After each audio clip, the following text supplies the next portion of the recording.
Hey, what's up, y'all? It's your girl. You already know your big sister. Somebody who is just really adamant about like connecting with you guys. And I get a ton of questions like on Instagram, TikTok, all of these different platforms where you all are asking me a bunch of questions. And so today I decided to just kind of go through some of these questions and answer them for y'all. So the first one is, first of all, let me just say this. I be posting like y'all ask me anything and y'all are literally going to ask me anything, okay? Like some of this stuff I don't even think it's a question. It's just statements. Single, married, poly. I don't know what that stuff means, guys, but I'm assuming you're asking. So the first one is loneliness has been a battle. Hold on. Loneliness. It's been a battle with self-confidence for years. Can you give me tips? So I definitely struggled with loneliness for a very long time, just growing up as a kid. I didn't really like fit in. I didn't really have a lot of like, the cliques that you run with in school. I had to learn how to make my own just because I didn't have a lot of friends and stuff. So loneliness is something that has kind of been very familiar to me. But what I realized about it is like there's a difference between being lonely and like solitude, right? So there's seasons that you're gonna go through where you're just by yourself, and there's nothing wrong with being by yourself, right? The only time that there is something wrong with being by yourself is when you don't feel safe enough within yourself to be alone. And if that's you, then I would definitely encourage you to like take some time to really do some inner work to figure out like, what is it about myself that I feel like it's hard for me to just kind of be with myself? Because truth be told, I think that being alone sometimes is good. Like being by yourself allows you time to get to know yourself without the influence of other people.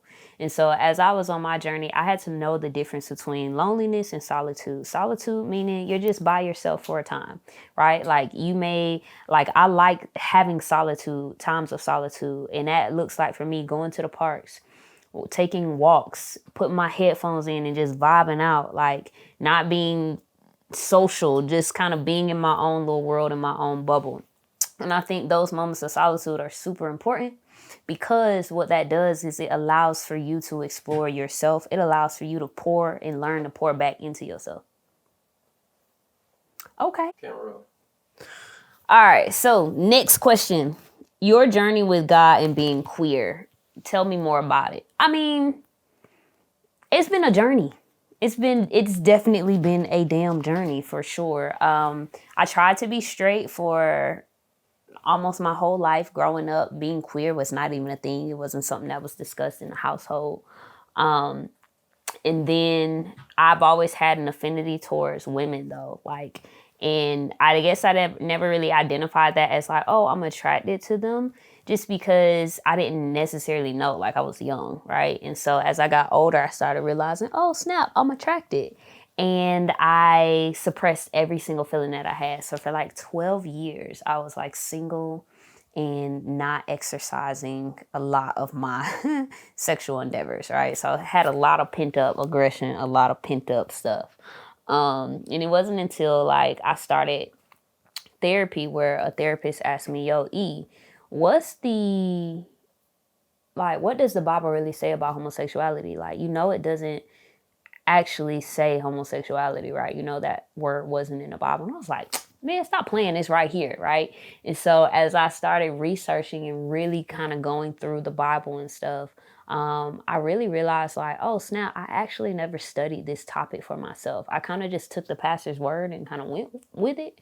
And then as I started really studying and understanding how to study the Bible, I just uncovered more than my sexuality, but just my understanding of who I thought God was. And that started to change. And I understood that like I can live from a place of love.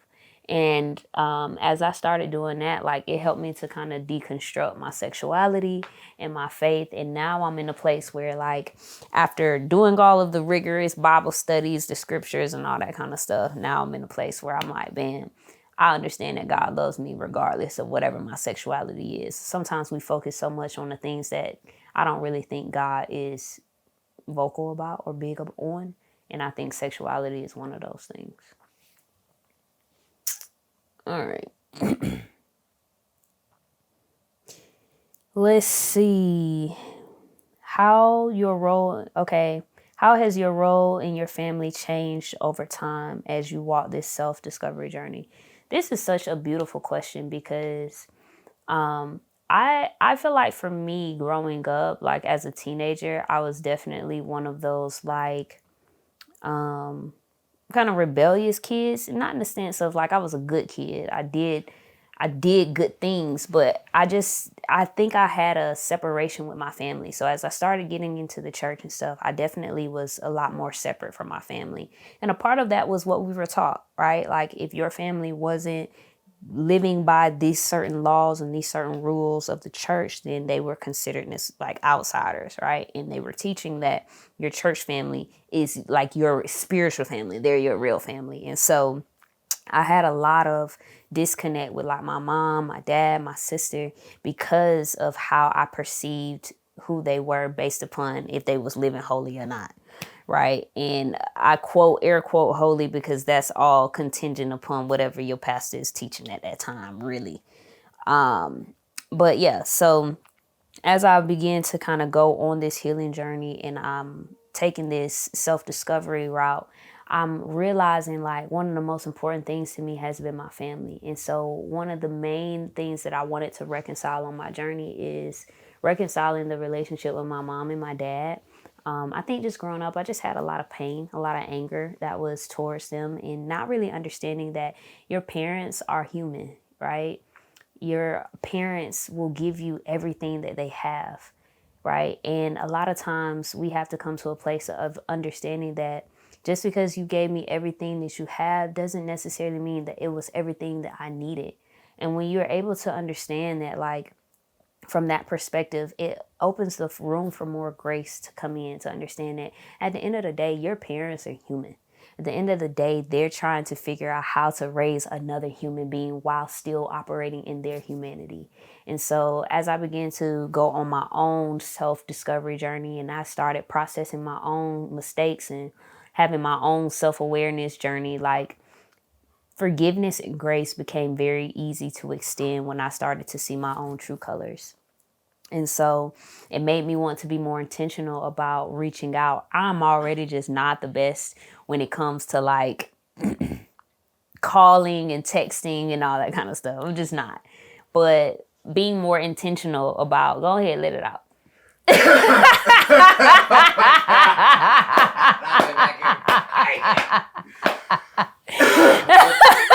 Erica don't give you no water when you come shoot for her. Listen, you ain't getting the water? All I had was sink water. Why you got sink water? It wasn't no water in the refrigerator. That's because we don't drink cold water. We drink room temperature water. Mm-hmm. All right, pause on that. I'm coming back. I'm going to get you. Next question. My hair. They're asking hair care. Tell us about your hair and how to maintain it being healthy. Okay. I don't really have a secret. Like when I was natural, I was doing the absolute most, which is why I got my hair locked in the first place. It would take me 5 hours to do my hair. The first hour was just spent on putting aloe vera plant all on my scalp, which felt great and amazing, by the way. And then from there, I had to like shampoo it. No, that was the pre-poo. So I put some oils in it. I let that sit for like an hour. Then I had to shampoo it all out and wash it, cleanse it, condition it, then deep condition. The deep condition was really 24 hours because I would let it stay overnight. And then I would treat it with the lock method. And then from there, I would let it air dry. No, I would let it like mid dry and then I would blow dry it depending on how long I wanted it, or I would braid it down. It was a lot. But with my locks right now, I don't really touch my hair because my hair is technically still not locked. I mean, it's locking, but it's taking some time. But I can really comb this out if I had some water and some mousse. But really, I just put like grapeseed oil and grape water and stuff in my hair and rose water in my hair. Sometimes castor oil, but that's really it. And then I just go and get it retwisted every couple months. It's really low maintenance for me, but like, yeah, this is definitely how my hair is, and that's what it does. All right, so next question.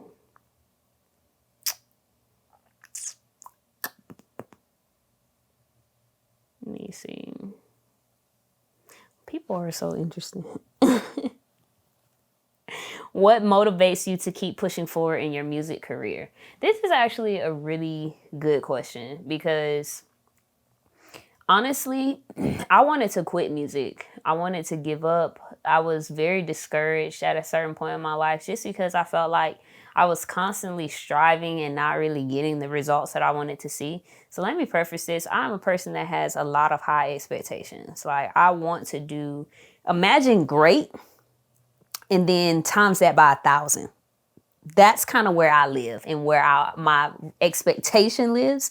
So I have very unrealistic expectations at times. And so as it pertains to my music career, I didn't understand the concept of putting in repetition and putting in the hours and hours and hours of work and expecting no results. I am definitely that type of person where I'm like, if I put in an hour of work, I want $1 billion result. Like very unrealistic. And so I had a lot of humbling experiences in music where I was offered opportunities to sign, offered to open up for major artists, offered to open up or to record with some of the best producers. And a lot of those opportunities just never really kind of happened into the fruition that I wanted it to happen.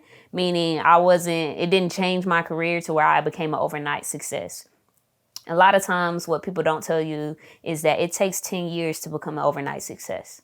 And what that means is like the 10 years of a person working and grinding and being faithful in the midst of the process.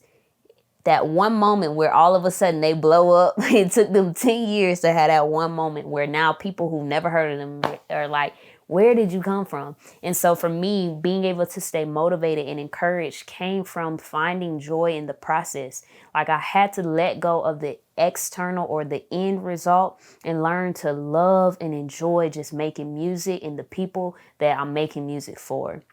And realizing the beauty in that. And then also gratitude, man. Sometimes we have so many things that happen for us in our lives and even in our music careers, but we're so busy comparing ourselves to the next person that we dismiss what's happening in our own lives, and we don't get a chance to experience the joy and the love and the fulfillment that comes with our moment that we're having right now because we're so focused on the moment that somebody else is having. And so for me, I definitely struggle with comparison. And I think that's like a maturity thing. But then I also think with like social media and stuff, social media constantly causes you to compare, even if it's not like intentionally, but you're just looking at, oh, this person did their content this way. That's pretty cool. Now the next thought is, how can I do mine like that? Or how can I elevate my content? When really your content and where it's at right now is really good. You just need to continue to do it. Right. But we start looking at everybody else and then we start moving off of our own track and our own pattern. And so once I learned how to exercise gratitude and understand my lane and stay focused in my lane, that really helped me as far as like being motivated with my music career. You got questions? Are you still thinking? I was enjoying listening to the questions from the audience. Okay. Okay, so can you talk about being scared of being who you are because you think people won't accept you? Yeah, so I definitely struggle with people pleasing. People pleasing was a way that I was able to cope with being rejected, right? So I thought the more that I was able to please people, the more that I was able to make people happy, the more that I was able to show up for people and be needed by people, the least likely or the less likely they would reject me.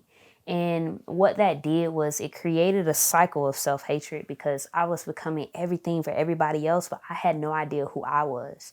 And the moment I started realizing or taking steps to find who I was, that started when I stopped trying to be what everybody else wanted me to be. And I took the time to figure out who I was, right? And as I began that journey, it didn't take away the people pleasing desiring immediately. So I went through this awkward space of like, I'm detaching myself and creating boundaries to where I'm not doing what everybody else wants me to do. I'm not being who everybody else wants me to be. I am over here trying to figure out and find myself. But as I'm finding myself, there's a discomfort in the middle where I'm still working through this people pleasing stuff, but I'm also like finding myself. And now I got to show up as myself, right? And showing up as myself was uncomfortable, but it was necessary because I owed it to myself. I owed it to the world. One of the best gifts that you can give the world and people that you love is your authentic self. That's the beauty in who you are. It's just being the unadulterated, the unhinged, not unhinged, but the unscripted version of yourself, where you can be raw, you can be vulnerable, you can be transparent. And so navigating that was difficult, but I kind of come to this understanding that that's a part of life. Things are difficult. And to have the expectation, I had to let go of the expectation that it was going to be easy. And I had to let go of the expectation of wanting to find comfort because I had been doing something in a certain way my entire life. I had been, whatever people said I was going to be, that's what I was going to be. You say I'm going to be a doctor? All right, I'm going to be a doctor. You say I'm going to be a famous rapper? Okay, I'm going to be a famous rapper. You say I'm supposed to dedicate my life to God and live like this? Okay, that's what I'm going to do. Versus asking myself, spending time with myself and finding out what are the things that I actually like, right? And so coming out of that, I've been doing that my whole life. Then coming out of that and saying, all right, I'm going to disrupt the pattern. Everything that everybody else is saying to me, I'm going to put it over here in this box. And now I'm going to go over here and I'm going to figure out this, what's going to be in my actual box. Everything that I want to paint on my canvas, what is that going to look like? And so it was uncomfortable, but I understood that it was necessary. So I learned to get comfort. I learned to find comfort in the discomfort, meaning even though people didn't immediately accept me, even though people drag my name through the mud, even though people talk about me behind my back, like those are the moments that I realize this comes with the territory of me finding myself. And those same people who are talking about me today, they gonna follow me tomorrow because they will see like the beauty in what I'm creating as my authentic self, and they're gonna wish that they could do that for themselves, you know. And so as I begin to, you know, really walk on this healing journey and finding myself, just being comfortable with understanding that not everybody is gonna like it, but it don't matter if everybody's gonna like it or not. It only matters what you like and what you say, and the people that are close to you, the people who you can trust with sound judgment and advice as far as who you are, who will love you where you are. Keep those people close too.